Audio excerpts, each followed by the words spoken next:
37-76 metre उचाइको यो Mount फुजी जापानीहरूका लागि गौरवको विषय हो भने कतिपय पर्यटकहरूको आकर्षण पनि। त्यसैगरी आजभोलि कतिपयका लागि जापान आकर्षणको एउटा गन्तव्य बनेको छ। युवाहरू विद्यार्थी भिसा लगायत अरू कामका लागि जापान आउने क्रम बढेको छ। जापानमा रहेका नेपालीहरूको अवस्था कस्तो छ त? आजको साझा सवाल जापानबाट।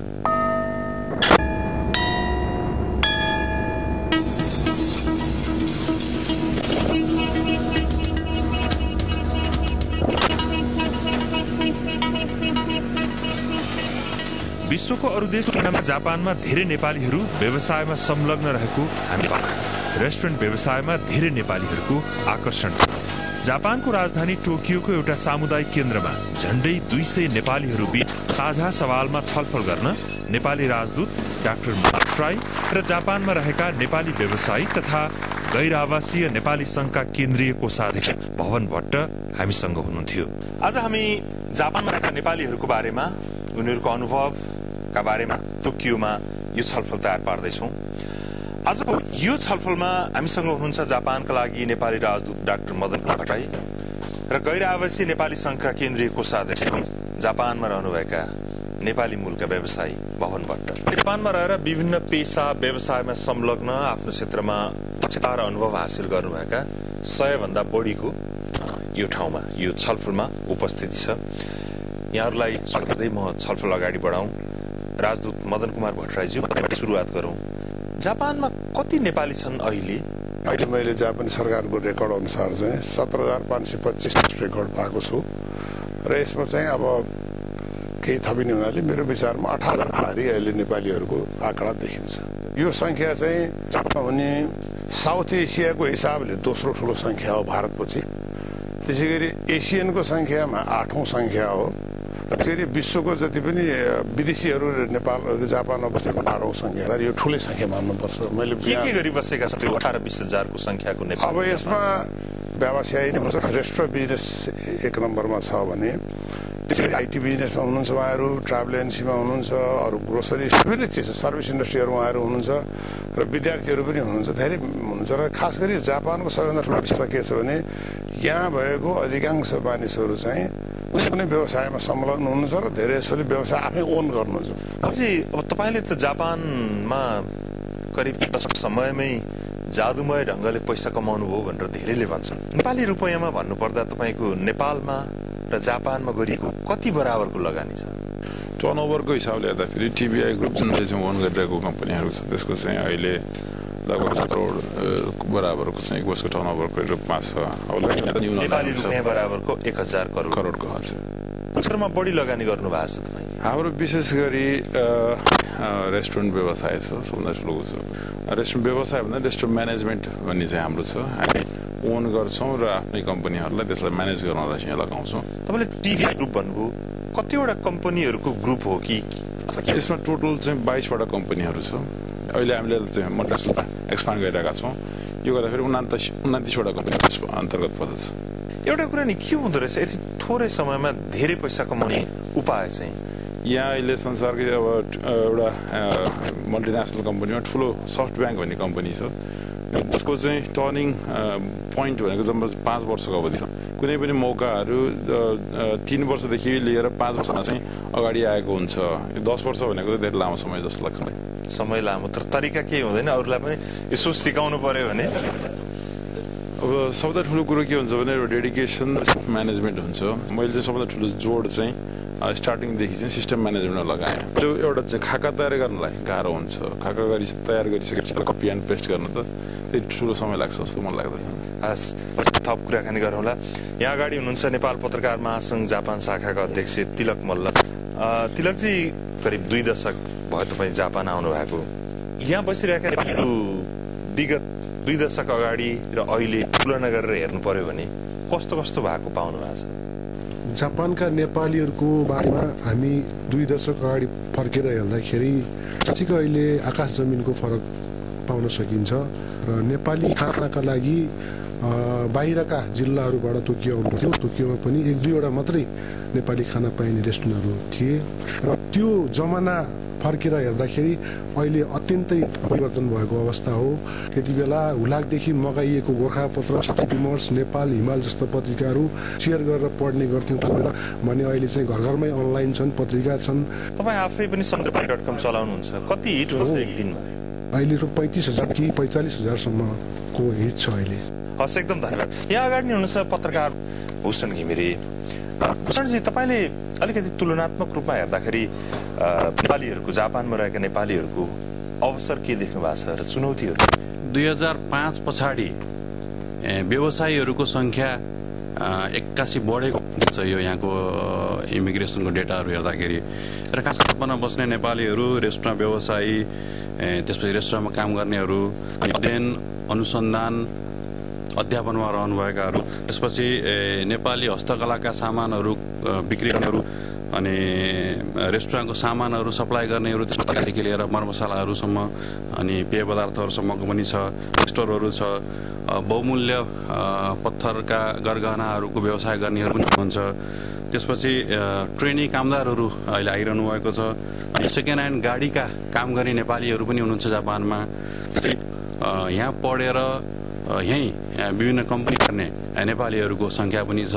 अहिले बढी कुक भिसामा आउनेहरू हुनुहुन्छ। 2010 को लगभग 6,000 पुग्न लागेको देखाउँछ। कारण होला त्यो चाहिँ नेपालीहरू एकैचोटि त्यति धेरै संख्यामा बढ्नु?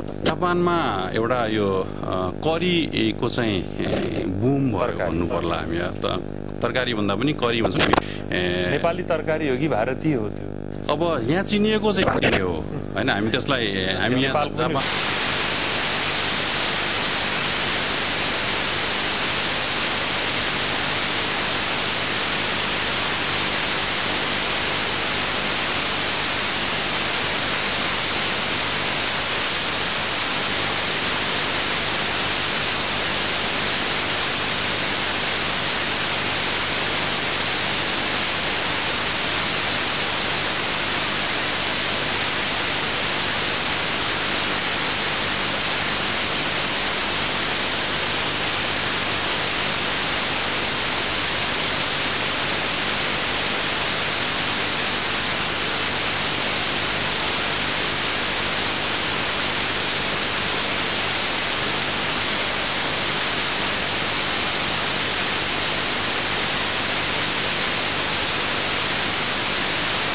सहभागीहरू हुनुहुन्छ।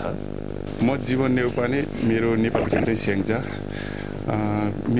म जापान आएको 6 वर्ष भइसक्यो, तर जापानमा चुनौती र अवसरहरू दुवै छ। चुनौती के देख्नुभयो तपाईँले? जापानमा हार्ड वर्क गर्नुपर्ने एउटा छ र नेपालमा अलि अल्छी गरे पनि चल्थ्यो, यहाँ अलि काम। अरू कोही कुक भिसामा आउनु भएको खास समस्या भएको हुनुहुन्छ कि? हजुर, म भीम थापा, मेरो गृहजिल्ला सिंह छ। यहाँ जो आउने क्रम हुन्छ नि कुक भिसामा, हाम्रो नेपालीहरू कोही पनि ट्रेनिङ गरेकै हुँदो रहेनछ। धेरै जसो सामान्य किचनमा गएर एउटा केही काट्न दिनुभयो भने काटेर कसरी काट्ने, कसरी समात्ने उहाँहरूलाई थाहा छैन। भनेपछि कामै नजानिकन यहाँ आउनु अराइबा हुन्छ। यहाँ भाँडा धुने काम हुन्छ, भाँडा एउटा त्यो मेसिन हाल्नु पर्दैन। यहाँ सामान्य त्यसलाई मेसिनमा हाल्नसम्म उहाँहरूले जान्नुहुन्न। कटिङ त भन्नु जिरो छ, भाषा पनि नजानिकन साह्रै नै दुःख छ। हस्, एकदम धन्यवाद। यहाँनिर उठ्नु भएको तपाईँको वास्तवमा कुरो त्यस्तै हो, थोरै फरक मात्रै हो। तपाईँको परिचय दिनुहोस्। ईश्वर अधिकारी, घर पोखरा। तपाईँ पनि कुक नै हो? कुक भिसामै? कुकमै हो, 5 वर्ष जति भयो। तपाईँ सिकेर आउनुभयो कि नसिकिकन आउनुभयो नेपालमा? 2000मै दुबई 3 वर्ष जति बसेको थिएँ। जुन ज्ञान जति धेरै ज्ञानहरू मैले त्यहीँबाट लिएँ। उहाँ होटेलमै। दुबई सजिलो कि जापान सजिलो त? त्यसमा तपाईँको दुबई राम्रो, किन भन्दाखेरि त्यहाँ मानवता छ, टाइमको सिस्टम छ, टाइमिङ छ, हरेक कुरा छ, फ्यासिलिटी छ।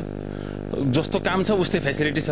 यहाँ छैन त्यो चाहिँ अलि काम गऱ्यो भने पैसा कम दिन्छन् यहाँ? वास्तवमा यहाँ धेरै के मान्छे नेपालबाट ल्याउँदाखेरि हाम्रो दाजुभाइहरूले ल्याउनु भयो र हामी यत्रो सङ्ख्या, उहाँहरूले यो प्रक्रिया नमिलाएर नल्याएको भए हामी यत्रो सङ्ख्या पनि हुन्थेन होला आज। यहाँबाट फोनमा कुरा हुन्छ, सबैले उहाँ काम गर्नेले उहाँ कहाँ खेतमा काम गरिरहेको छन्, कहाँ के गरिरहेको छन्। हेलो हजुर, यहाँ चाहिँ एकदम राम्रो छ जापानमा, तपाईँको 1.5 लाख राम्रो बच्छ, 1 लाख रुपियाँ त नबोलिकन हुन्छ, आउनुहोस्। पैसा 12-13 लाख त लागिहाल्छ नि। जापान जस्तो ठाउँमा तपाईँ आउनुहुन्छ भने लागिहाल्छ नि। उसले खोजेर पैसा तयार गर्छ, जापान आउँछ। काम जानेको छैन त्यो बेला सोधिँदैन। अनि पछि यहाँ आइसकेपछि भनिन्छ बोले अनुसारको भने अनुसार तलब घटाउँदै लगिन्छ। जोगिँदो रहेछ सरदर नेपाली रुपियाँमा सरदर तपाईँको 40-50 हजार जोगाउनु प्रायःलाई धौधौ छ होला। कतिले त्यही तलब नपाउने क्रममा मैले 21 जना नेपालीले पैसा पाएनौँ। काम गरेको पैसा 9 महिना चाहिँ रोकियो। 9 महीना जति रोकियो। भाई लोग आप लोग का बेबी है, बच्चा है, हमको मालूम है, हम लोग हमको पैसा दिएंगे, ऐसे मत बोलो। बङ्गाली साउजी थियो, पैसा दिँदैन। अब के गरेँ त अनि हामी भित्रभित्र अब कसै भएन कि नेपाली जाने के भने केस लड्ने। जापान जस्तो ठाउँमा यस्तो विकसित ठाउँमा केस लडेपछि भन्ने सोच राखियो। भित्रभित्र साथीहरूलाई साउलाई थाहा छैन। जब हामीले वकिल केस शुरू गऱ्यौँ बल्ल साउसित वकील को पेपर आए बल्ल साउलाई था तुम लोग क्या कर रहा है मेरे को, मैं खाना दे रहा हूँ तो आप लोग को बढ़ने के लिए दिया, कभी कभी पॉकेट में खर्च भी दे रहा हूँ, मेरा कंपनी ऐसे हो रहा है, क्या कर रहा है। उसले यस्तो तरिकाले कराउँदै हिँड्यो। हिँडेपछि निकाल्छु भने विभिन्न किसिमका उसले गरे तर हामीले केस चाहिँ छोडेनौँ। केस गर्दै गयौँ। केस गर्दै जाँदाखेरि केस पनि जित्यौँ। तर फैसला भइसकेपछि थाहा भयो कि हामीले किन पाएपछि थाहा भयो कि हामीले प्रक्रिया धेरै छोडिसकेछौँ। धेरै हाम्रो चाहिँ अहिले त्यो सम्बन्धी अध्ययन धेरै कुराहरू कमी हामीले केही पनि पाएका छैनौँ। जसरी नेपालबाट पैसाको लागि मात्रै त्यत्रो ल्याएर यहाँ चाहिँ उसको कुकको बुढीलाई डिपेन्डलाई पनि पैसा लिन्छ र उसको यति ठुलो असुल धन राशि काम नपाएको हुन्छ। उसले यहाँ अलपत्र परिराखेको अवस्था छ। यही सर्टकटमा यति नै हो। कति तिरेर आउनुभयो तपाईँ चाहिँ आउँदाखेरि? म आउँदाखेरि मेरो वास्तवमा भन्नुपर्दा मेरो प्रमाण पहिले 15 लाख तिरेको, 3 लाख रुपियाँ चाहिँ डिपेन्डेन्टको मेरो श्रीमतीको, 12 लाख रुपियाँ म आफूले। म सबै त्यो राजदूतलाई कारबाही उहाँले केही गर्नु सरकारी प्रोसेस चाल्नुहुन्छ भने म सबै विवरण दिन सक्छु। तपाईँहरूमध्ये आएको कतिजना हुनुहुन्छ होला? यसो हात उठाउनुहोस् त म यसो हेरौँ।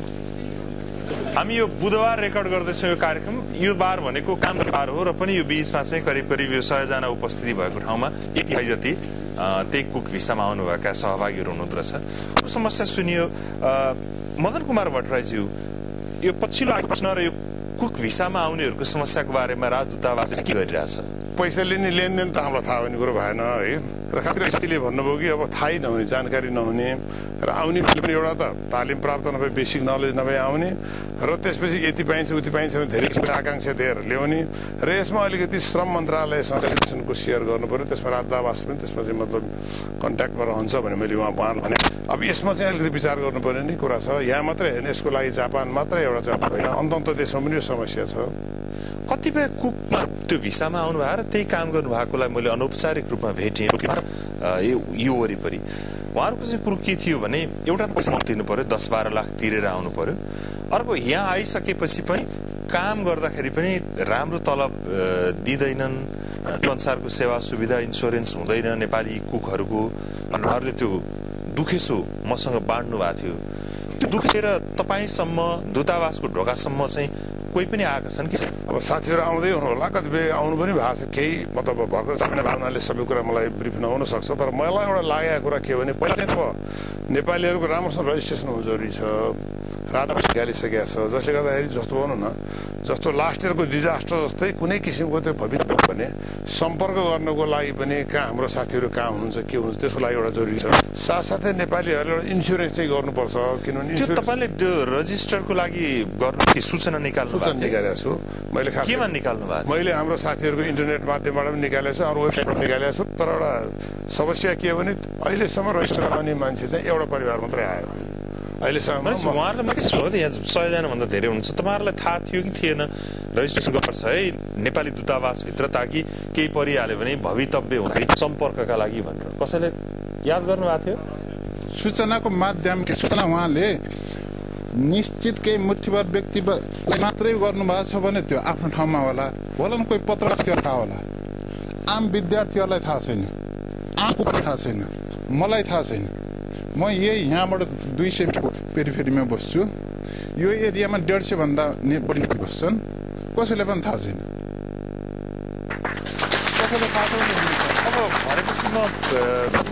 जम्मा एउटा परिवार मात्रै रजिस्टर गर्न आउने, अरूलाई थाहा छैन के भएछ? होइन, यस्तो हो। एउटा त पहिले हाम्रो बानी पनि छैन। एउटा हाम्रो एउटा नेपाली समुदायमा एउटा समस्या के छ भने हामी आवश्यक पर्यो भने मात्रै काम गर्ने हाम्रो बानी छ। यो इमर्जेन्सी मात्रै गर्ने बानी छ, त्यो कारणले पनि होला। तर मलाई यो रजिस्ट्रेसन गर्यो भने उहाँहरूलाई पनि फाइदा हुन्छ, राजदूतावासलाई पनि फाइदा हुन्छ र सबैलाई फाइदा हुन्छ। त्यस कारण चाहिँ म कार्यक्रम मार्फत पनि भन्छु यहाँलाई रजिस्ट्रेसन गरौँ भन्छु र इन्सुरेन्स गरौँ। किनभने त्यसै बस्दाखेरि कतिपय कुनै भयो भने त्यसले गाह्रो हुन्छ। भनेपछि भवन भट्ट केन्द्रीय कोषाध्यक्ष हुनुहुन्छ, तपाईँहरूका पनि नेपालीहरूको केही समस्या लिएर तपाईँ कहाँ आइपुग्छ यहाँहरूको हिसाबले? अवश्य नै अहिले मिडल इस्टदेखि लिएर युरोपदेखि लिएर सम्पूर्ण एसियाकै सबै समस्याहरू नै हामीले चाहिँ हेरिरहेका छौँ। विगतमा म यहाँ एनआरएन जापानको अध्यक्ष हुँदाखेरि अहिले साथीहरूले उठाइरहनु भएको क्वेसनहरू जस्तो कुकको समस्यादेखि लिएर एमबिसीमा गए पनि बोधार्थको रूपमा हामीलाई चाहिँ एनआरएनलाई आउने र अब हामी त एक किसिमले भने एउटा दर्ता नभएको संस्था त त्यसले चाहिँ आफ्नो काम गर्न पाउँछ त त्यो अधिकारसँग नहुने हुनाले अब कारबाही गर्ने अथवा कसैले चाहिँ चर्चर दिने काम हामीसँग हुन सक्दैन।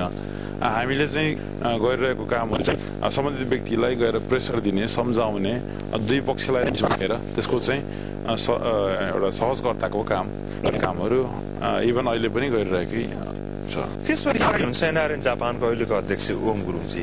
ओमजी, तपाईँका कति मान्छेहरू अब अहिलेको तपाईँ अध्यक्ष भए हुनाले यो समस्या पर्यो, यो मालिकले पैसा दिएन वा काम पाएन वा मलाई यो कानुनी समस्या पर्यो भनेर फ्रिक्वेन्टली आउँछ। तर अहिले विगत जस्तो भवनजी हुँदाखेरि म त्यति बेला उपाध्यक्ष थिएँ, त्यति बेलाको जति समस्याहरू जति चर्को रूपमा आउँथे, जति विवादित रूपमा आउँथे, अहिले चाहिँ केही इस्युमा चाहिँ कम चाहिँ आएको छ। त्यो सायद कम्युनिटीको अलिकति एउटा अन्डरस्ट्यान्डिङ अलिकति भएको पनि हुनसक्छ। त्यतिखेर के समस्या लिएर आउँथे? म्याक्सिमम समस्या सेलरी नदिने, अनि नेपालबाट ल्याएर जुन हिसाबले जुन सपना देखाएर ल्यायो त्यो नहुने। त्यस्तो पैसा नदिने चाहिँ नेपाली रेस्टुरेन्ट सञ्चालकले पैसा नदिने कि वा अरूले नदिने कस्तो आउँथ्यो? अब नर्मल्ली के छ भने हामी नेपालीहरूलाई नेपालीबाटै पीडित गरिएको बढी बहुसङ्ख्यक बढी छ। किनभने इन्डियन पाकिस्तानीहरूले जति पनि जुन गरिरहेको छ, ठगी गरिरहेको छ, त्यो चाहिँ के भने नेपालीहरूको थ्रु नै त्यो च्यानल युज गरेर गरिरहेको छ। उनीहरू डाइरेक्टली त्यति साह्रो गरेको चाहिँ धेरै कम मात्रामा छ। हस्, एकदम धन्यवाद। यहाँ बलराम श्रेष्ठ हुनुहुन्छ। बलरामजी, तपाईँ जापानमा कानुनी पेसा अपनाउनु भएको चाहिँ कति भयो? मेरो 2009बाट 3 वर्ष लाग्यो। नेपालीहरू चाहिँ कानुनी समस्या लिएर कतिको आउँछन् तपाईँको? मका महिनाको 30 देखि 40 जनासम्म आउँछ। के हुन्छ त्यसमा धेरै जसोको समस्या? धेरै जस्तो अहिले हाम्रो बहसमा भइरहेको छ कुकहरू साथीहरूको समस्या। 12-15 लाख ल्याउने अनि त्यसपछि उसले भनेको जति यहाँ तलब दिन्छु भने त्यति नदिने। दोस्रो नम्बरको यहाँ ल्याउने मात्रै काम नदिने। तेस्रो ल्याउन चाहिँ कुकै बनाएर ल्याउने, तर ल्याइसकेपछि काम नदिने। अब जहाँ जानुपर्छ 10-12 लाख चाहिँ फेरि उसले लिइसकेको हुन्छ। अनि त्यसपछि तेस्रो नम्बरको चाहिँ जब यहाँ आएर 1 वर्ष भइसक्छ अनि एक्सटेन्सन गर्नुपर्ने हुन्छ, त्यति बेला एक्सटेन्सन नगरिदिने। त्यतिखेर फेरि पैसा माग्ने। पैसा कसैले पैसा माग्ने, कसैले मगा आउँदैन आइज भन्ने। अब नेपाली भाषा बाहेक अरू जान्दैन। अनि रुँदै कराउँदै पहिला एमबिसीमा जाने, कहिले एनआरएनमा जाने, कहिले मका आउने। यो क्रम जारी भइरहेछ कि। भनेपछि त कुक बनाएर ल्याउनेलाई त रेस्टुरेन्ट सञ्चालकहरूले दुहुनो गाई नै ठान्छन् हो। नेपालमा 10 वर्षले नै यहाँ पनि 1 वर्षपछि भिसा थप्नलाई फेरि पैसा लिए भन्ने। अब श्रीमती ल्याइदिए बापत पनि पैसा लियो भन्ने अघि तपाईँले सुन्नुभयो नि, होइन? त्यो उसको त लिने, उसको श्रीमती डिपेन्ड ल्याउँदा पनि लिने, अझ पाए बच्चा ल्याइ त्यहाँसम्म पनि गर्छन्। अब त्यो हाम्रो नेपालीहरूले धेरै गर्छ। छलफलको क्रममा अनुभव बाँड्ने र रेस्टुरेन्टहरूमै हामीले भेटेका अरू नेपाली कुकहरूले पनि जापान जानु अघि ठूलो सपना देखेको र जापान पुगिसकेपछि रेस्टुरेन्ट सञ्चालकहरूबाटै धोका बताए। बहसमा धेरैका औँला रेस्टुरेन्ट सञ्चालकतिर औँल्याइएपछि यो बहसपछि टोकियोमा नै रेस्टुरेन्ट सञ्चालन गरिरहेका सागरलाई भेटेको थिएँ। कतिजना नेपालीहरूले काम गर्छन्? 9 जना। तपाईँलाई याद छ कति जति होला टोकियोमा मात्रै नेपालीहरूले खोलेका रेस्टुरेन्टहरू? जापान भरिमा 1500 जति रेस्टुरेन्ट रहेको अनुमान गर्न सकिन्छ। टोकियोमा 150 भन्दा माथि होला। टोकियोमा 150 जति रेस्टुरेन्ट। धेरै जसो रेस्टुरेन्टमा काम गर्नेहरूले के गुनासो गर्दो रहेछन् भने थोरै तलब दिन्छ वा भए पनि समयमा दिँदैन भन्छन् नि। तपाईँमा चाहिँ कतिको लागु हुन्छ यो कुरा साँचो हो, तर मैले चाहिँ मेरै पनि रेस्टुरेन्टमा गएर मेरा स्टाफहरूलाई सोध्न सक्नुहुन्छ। मैले त्यसो गरेको छैन। बरु एउटा अझ मैले कुरा के गरेको छु भने मानिसहरू कोही रेस्टुरेन्ट व्यवसायहरूले 14 लाख लिएर नेपालबाट कुक लिएर आएको अवस्था पनि छ। तर यसमा त्यहाँको अनुभवको कमीले गर्दाखेरि रेस्टुरेन्टमा अथवा कहीँ काम नपाएको अवस्थामा कसैलाई 12 लाख तिरेर आएका व्यक्तिहरू समेत मेरो रेस्टुरेन्टमा मैले काम लगाइरहेको अवस्था हुनाले मबाट त्यस्तो हुने कुनै सम्भावना छैन। सागर रिजालसँगको कुराबाट पनि यो बुझिन्छ कि धेरैजसो कुकमा आउनेहरू ठगिन्छन् भनेर सबैले नै स्वीकार्छन्, तर कसले ठग्यो भन्ने चाहिँ खोल्दैनन्। कुक बाहेक जापानमा अरू कामका लागि आउने नेपालीहरू पनि छन्। को अवस्थाको बारेमा छलफलका लागि फेरि टोकियोमा रेकर्ड गरिएको अघिकै बस्दा फर्कौं। यो कुकमा बाहेक प्रशिक्षार्थी कामदारहरू पनि पछिल्लो समय केही कामदारहरू जापान आएको पाइएको छ। खास गरी जापान इन्टरनेशनल ट्रेडिङको अपरेसन अर्गनाइजेसन जिटको सँगको सहकार्यमा केही शिक्षार्थी कामदार नेपालबाट जापान आउँछन्। कपिल थापा अगाडि हुनुहुन्छ। तपाईँ आफैले वा हेर्दाखेरि नेपालबाट कति त्यस्तो प्रशिक्षार्थी कामदारहरू जापान आएका छन्? नमस्कार, मेरो नाम कपिल थापा र म चेम्बर अफ कमर्स नेपालको जापान प्रतिनिधि। 2003 को डिसेम्बर 1 तारिकमा नेपाल सरकार र तपाईँले भन्नुभयो जस्तै जितको सँगको लागि आबद्धता भएको पाइन्छ र त्यसपछि 2005 सम्म नेपाल सरकारबाट कुनै पनि मान्छे त्यस्तो काम गर्न आएको स्थिति देखिँदैन र 2008 देखि सुरु भएको देखिन्छ र हालसम्मको स्थितिमा भन्नुहुन्छ भने नेपाल सरकारको श्रम मन्त्रालयको खाता हेर्नुहुन्छ भने 140 जना भन्दा बढी प्रशिक्षार्थीहरू जापान आउनुभएको छैन। अब नेपाल स्थित जापानमा गएर रजिस्टर हेर्नुहुन्छ भने 365 जना आइसक्नु भएको छ। के कारणले छ यत्रो वर्ष हुँदा पनि संख्या थोरै, त्यो पनि फेरि नेपालको र जापान काठमाडौँमा रहेको जापानिज दूतावासमा यो विभिन्न कारणले, तर प्रशिक्षण त अहिलेसम्म आएको त 28 जना आइसकेका छ। शिक्षा मन्त्रालय र श्रम मन्त्रालयले गर्ने काम एउटै भएर नेपालमा अलि अस्पष्टताको दुविधा परिरहेको छ। शिक्षा मन्त्रालयले विभिन्न 3 महिने 6 महिने वर्ष दिन 2 वर्ष ट्रेनिङमा पठाउनेलाई पनि त्यही प्रशिक्षार्थी बनाएर जापान सरकारले तोकिदिन्छ। जापानको तर्फबाट हेर्दाखेरि चाहिँ के छ भने जुन कुनै पनि कम्पनी नेपालमा छ भने त्यो कम्पनीले आफ्नो कम्पनीमा काम गर्नको लागि त्यो विधा अन्तर्गतबाट स्वतः न नेपाल सरकार न जापान सरकार कसैलाई पनि जानकारी नदिकन ल्याउन सक्ने प्रावधान छ। अनि त्यसरी आएका व्यक्तिहरूलाई चाहिँ यो प्रशिक्षार्थी वर्कर भएर श्रम मन्त्रालयमा दर्ता नहुने भएको हुनाले श्रम मन्त्रालयमा ती चिजहरू छैनन्।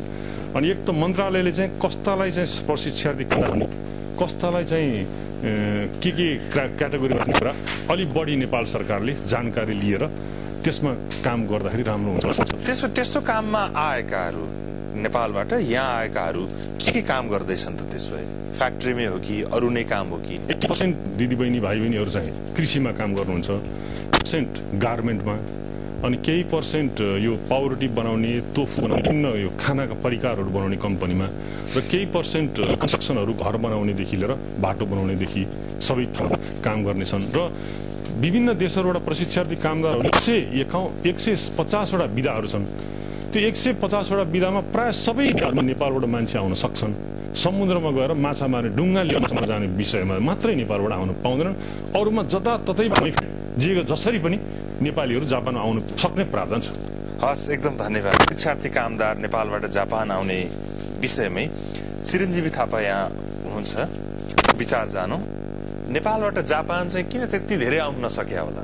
नेपाल पक्षमा राम्रो होमवर्क नपुगेको 174 वटा मेन पावर कम्पनीलाई दिएको छ। त्यो मेन पावर कम्पनीहरूमा जापानिज भाषा चाहिँ जाने मेन पावर नहुनु र कुनै मापदण्डहरू पुरा गर्न सक्नु र भर्खर मात्रै जापान साइडबाट नेपालबाट पनि प्रशिक्षार्थी भिसामा चाहिँ जापान भित्राउन पाइने रहेछ भन्ने अहिले जापान साइडमा भएको र विगत 2011 को सुनामीको कारण चाइनिजहरू यहाँबाट पलायन भएको स्थितिमा अहिले चाहिँ भर्खर नेपालीहरूको भविष्य सुनिश्चित यसमा देखिएको मैले पाएको छु। भनेपछि अब त्यसमा धेरै नेपाली आउलान् जस्तो लाग्छ। सम्भावना अहिले एकदमै बढी।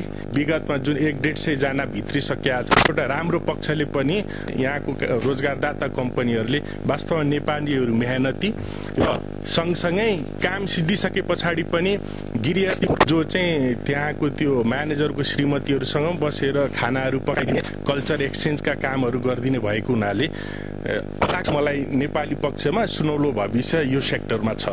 एकदम धन्यवाद। भनेपछि यो विषयमा दूतावासको चाहिँ कति गइराखेको छ? यो जिटकोसँग मैले कुराकानी गर्दाखेरि जिटको भनाइ खास गरी के छ भने एउटा चाहिँ अलिकति बुझाइमा फरक भयो। नेपालमा चाहिँ अरू अरब कन्ट्रीमा गए जस्तै मलेसियामा गए जस्तै काम गर्ने जाने हिसाबले पैसाहरू उठाइयो अरू गरियो भन्ने खालको कुरा छ। मतलब त्यो चाहिँ के भने खास गरी बेसिकली प्रशिक्षणका कामदार भावनाले प्रशिक्षणको लागि मात्रै हो, यो खास गरी लेबर फोर्सकै रूपमा एउटा बुझिदिनु पर्यो भन्ने उनीहरूको एउटा भनाइ। अर्को चाहिँ अहिले साथीले भने जस्तै जापानी भाषा पनि नजान्ने, यहाँको कल्चर पनि थाहा नभएको मान्छेलाई गाह्रो पर्यो। त्यस कारण तिमीहरूले अलिकति भाषा कल्चर केही न केही बेसी गरी दिएर मात्रै पठाऊ भन्ने उनीहरूको त्यो भनाइ छ। जिटकोको प्रेसिडेन्टसँग मेरो कुराकानी उहाँले के भन्नुभयो भने उहाँहरूको मोटामोटी 50,000 कामदार आउँदा रहेछन् यसरी यो प्रशिक्षित कामदारको रूपमा जापान प्रत्येक वर्ष मोटामोटी 50,000। त्यो 50,000मा 95% चाहिँ 5वटा मुलुकका छन्, खास गरी चाइना, भियतनाम, इन्डोनेसिया, फिलिपिन्स। विगतको हिसाबले अब चाहिँ नेपालीको संख्या बढ्छ भन्ने एउटा कुरा थियो।